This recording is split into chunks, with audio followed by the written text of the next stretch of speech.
Have you ever had to make a decision so difficult, so monstrous, that you knew it would follow you for the rest of your life? A choice where every option felt like a loss?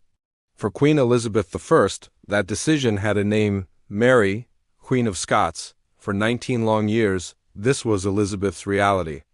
19 years of holding her own cousin, another anointed queen, under lock and key. Mary wasn't just a prisoner.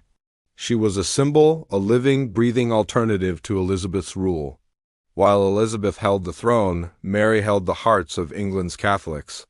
She was the focal point for every plot, every whisper of rebellion. Imagine the pressure. Elizabeth's council, her most trusted advisors, men like William Cecil and Francis Walsingham, were constantly in her ear. "She's a threat," they'd say. "As long as she lives, you are never safe." And they weren't wrong. Plot after plot emerged, each one aiming to assassinate Elizabeth and place Mary on the English throne. The Ridolfi plot, the Throckmorton plot, the Babington plot, the list went on and on. Each time, Mary's name was at the center of the storm. But Elizabeth hesitated, and for good reason. This wasn't just about politics, it was about something much deeper. To execute a queen, a fellow monarch appointed by God, was to break a sacred taboo. It was to tell every other king and queen in Europe that their heads weren't safe either.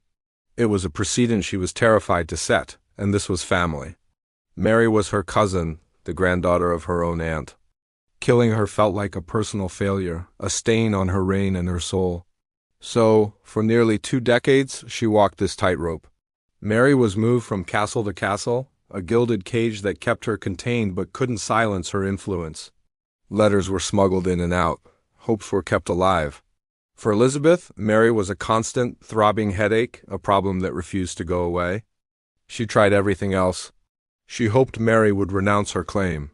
She hoped foreign powers would lose interest. But hope was not a strategy. The turning point came with the Babington plot. This time, it was different. Elizabeth's spymaster, the ruthless and brilliant Sir Francis Walsingham, had finally done it. He intercepted letters not just about Mary, but from Mary. Using a complex system of code, Mary had written to Anthony Babington, explicitly giving her approval to a plot to assassinate Elizabeth. Walsingham's codebreakers cracked it. The evidence was undeniable, written in Mary's own hand. There was no more ambiguity, no more plausible deniability. Mary had endorsed regicide. The proof was laid before Elizabeth. The letters, the confessions, the entire web of conspiracy. Her council was united. Parliament was baying for blood. The pressure was immense, suffocating. There was nowhere left for Elizabeth to hide. The choice she had avoided for 19 years was now staring her in the face. To spare Mary was to actively invite her own death. It was political suicide. With a heavy heart, Elizabeth convened a court.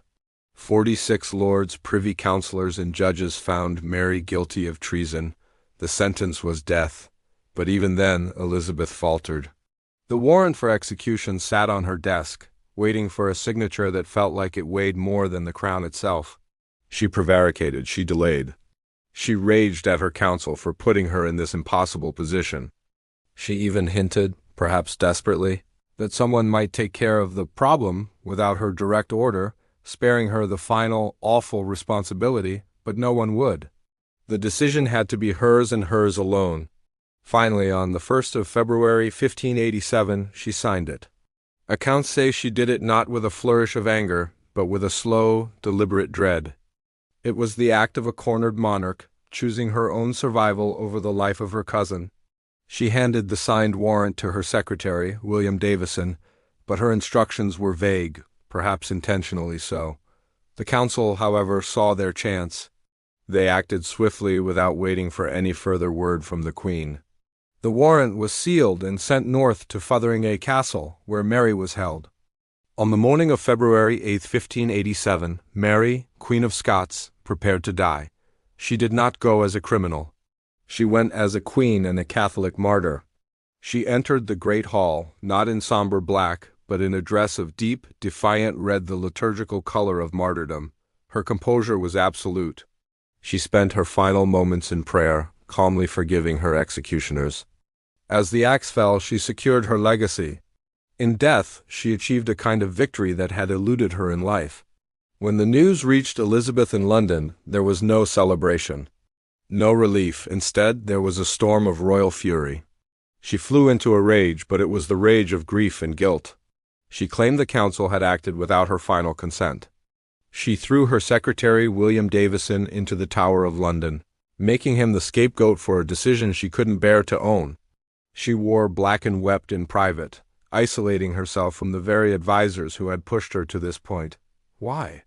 Because the victory felt hollow, it felt like a defeat. Killing Mary didn't end the threat. It immortalized it. Mary the martyr became a far more powerful symbol than Mary the prisoner ever was. Elizabeth had secured her throne, yes. She had survived, but at what cost? The story of Elizabeth and Mary is more than just a historical drama. It's a profound lesson in power and its terrible burdens. Power demands sacrifice. But some sacrifices are not a one-time payment. They become a debt that you pay for the rest of your life. Elizabeth would go on to rule for another 16 years, overseeing a golden age for England.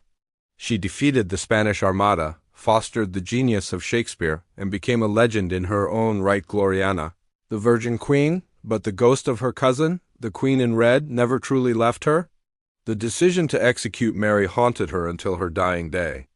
It was a shadow in the corner of her most triumphant moments, a reminder that to wear the crown, she had been forced to kill a queen, a cousin, and perhaps a part of herself. And that is the true, unending cost of surviving the throne. Thanks so much for watching. If you found this story as fascinating as I do, please hit that like button and subscribe for more deep dives into the most dramatic moments in history. Let me know in the comments what you think was Elizabeth right to do what she did. See you next time.